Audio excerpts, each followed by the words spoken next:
પરમ દિવસે નાઇટમાં જે ઘટના બની હતી તે અનુસંધાને શહેર પોલીસ દ્વારા કારેલીબાગ પોલીસ સ્ટેશન અને રાવપુરા પોલીસ સ્ટેશનમાં 2 ક્રિમિનલ કેસો દાખલ કરવામાં આવેલ છે અને આ અંગે તમને વિગતો પણ પૂરી પાડવામાં આવેલ છે. આ બંને ગુનાના તપાસના ભાગરૂપે પોલીસે જે આરોપીઓના નામ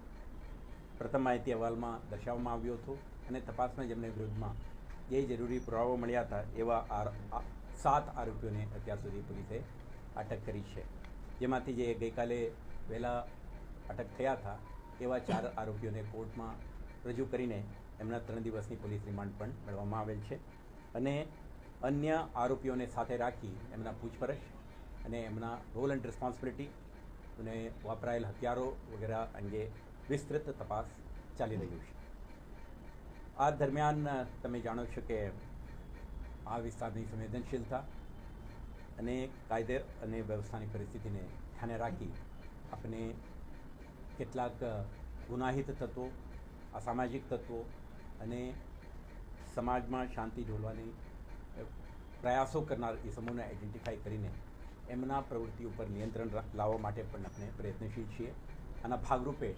કારેલીબાગ પોલીસ સ્ટેશનના મચ્છીપુટ વિસ્તારમાં આપણે આજે સાંજે સ્થાનિક પોલીસ,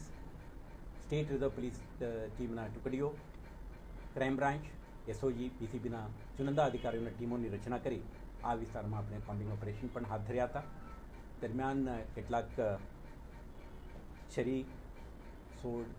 અને અન્ય શાર્પ વેપન્સને પણ કબજા કરી કેટલાક ઇસમો વિરુદ્ધ આપણે ગુજરાત પોલીસ એક્ટ 1951 અંતર્ગત કાર્યવાહી પણ હાથ ધરી છે. સાથે સાથે આ વિસ્તારમાં કેટલાક પ્રકારના એન્ક્રોચમેન્ટ, અવૈધ ઇકોનોમિક એક્ટિવિટીઝ અને એન્ટી સોશિયલ ક્રિમિનલ એલિમેન્ટ્સ દ્વારા જે દબાણ કરીને ટ્રાફિકને અવરોધરૂપ સરકારના મિલકતને દબાવીને ચલાવવામાં આવતા કેટલાક પ્રવૃત્તિઓ પર નિયંત્રણ લાવવા માટે વડોદરા મ્યુનિસિપલ કોર્પોરેશન દ્વારા પણ આના કાર્યવાહી હાથ ધરવામાં આવેલ છે. આ અંગે કોર્પોરેશન દ્વારા આપણે પોલીસની સુરક્ષા વ્યવસ્થા અંગેની માંગણી આવતા તેઓને પણ આપણે પોલીસ વિભાગ દ્વારા સંપૂર્ણ પ્રકારની સુરક્ષા વ્યવસ્થા ગોઠવી આપવામાં આવેલ છે. તો આ સમગ્ર વિસ્તારમાં પોલીસ, રેવન્યુ તંત્ર અને વડોદરા મ્યુનિસિપલ કોર્પોરેશનના સંયુક્ત પ્રયાસથી આ વિસ્તારમાં ચાલતા અસામાજિક પ્રવૃત્તિ કે ગુનાહિત પ્રવૃત્તિ ઉપર સંપૂર્ણ નિયંત્રણ લાવવા માટે આપણે કોમ્બિંગ ઓપરેશન, આ પ્રકારના સંયુક્ત કાર્યવાહી સાથે સાથે જે જાણીતા બુટલેગર છે, ગેમ્બલર છે, અન્ય એન્ટી સોશિયલ એલિમેન્ટ છે, ક્રિમિનલ એન્ટિસિડન્ટ ધરાવતા ઇસમો છે, આવા ઇસમોને આઈડેન્ટિફાઈ કરીને આપણે એકને જરૂરી કાર્યવાહી કરી રહ્યા છીએ અને અસરકારક પ્રિવેન્ટિવ એક્શન પણ આપણા લઈ રહ્યા છીએ. તો આપણા પ્રયાસ રહેશે આવતા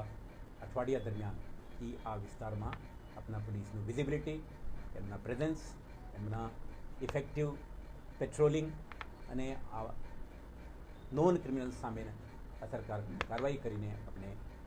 શાંતિ સુવ્યવસ્થા કાયમ કરવા માટે અને લોકોને એક સુરક્ષાની ભાવના અહેસાસ કરાવવા માટે પોલીસ સક્રિય બની છે.